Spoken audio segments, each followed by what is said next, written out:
اچھا اس کا اگر کسی کو قصوروار ٹھہرانا ہو تو ہم خود اس کے ذمہ دار ہیں. ہمیں اون کرنا چاہیے. یہ معاشرہ، یہ سماج لوگوں سے بنتا ہے.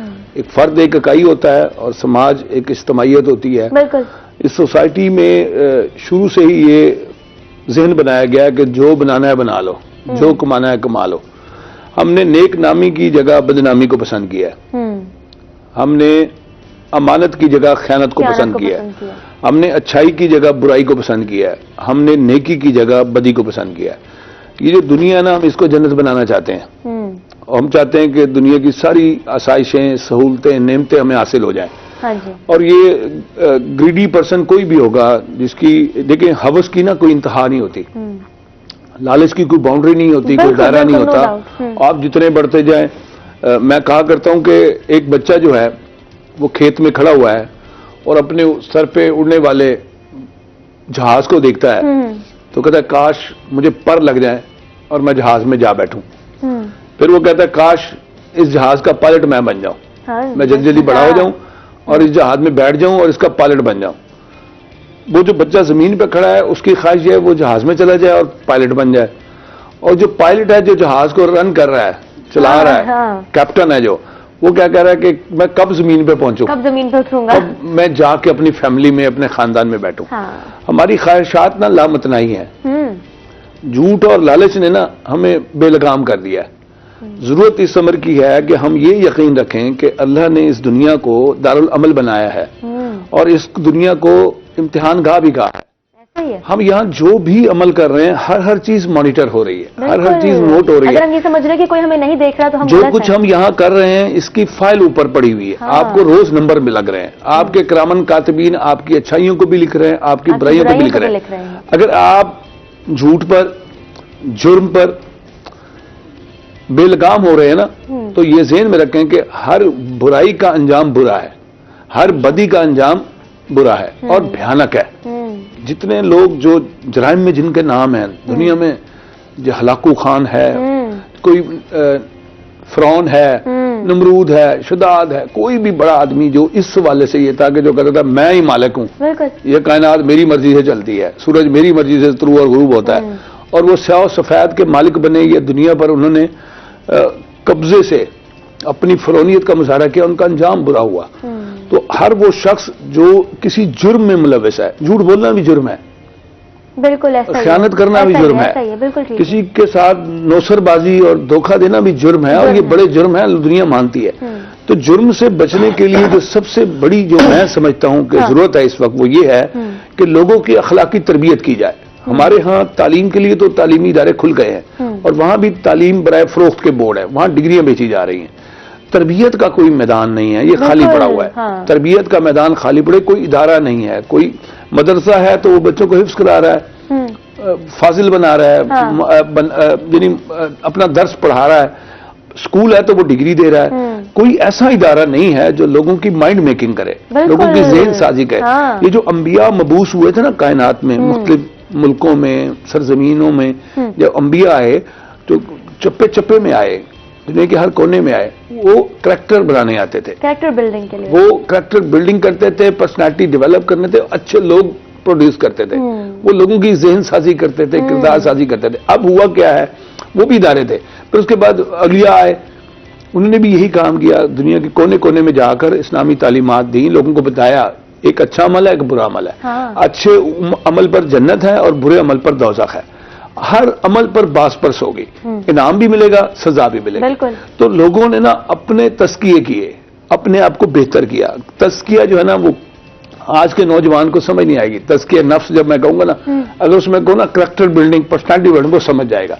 انہوں نے وہ نفوس تیار کیے، وہ افراد تیار کیے جو نیک دل تھے، جو پاکیزہ روحیں تھیں، جنہوں نے دنیا پر اندھیرے کی جگہ پر روشنی کے چراغ جلائے، اور وہ علم و ادب کے چراغ تھے. انہوں نے اپنے عمل سے یہ ثابت کیا کہ ہم جرائم کرنے کے لیے نہیں آئے، ہم جرم کو فروغ دینے کے لیے نہیں آئے، اپنی ہوس اور لالچ کو پورا کرنے کے لیے نہیں آئے. ایک اور دنیا ہے جس میں ہم نے ہمیشہ کے لیے رہنا ہے، جس میں ہم نے ہمیشہ کی زندگی گزارنی، اور وہ انعامات کی زندگی ہے. وہاں اللہ کی طرف سے رحمتیں ملیں گی، برکتیں ملیں گی.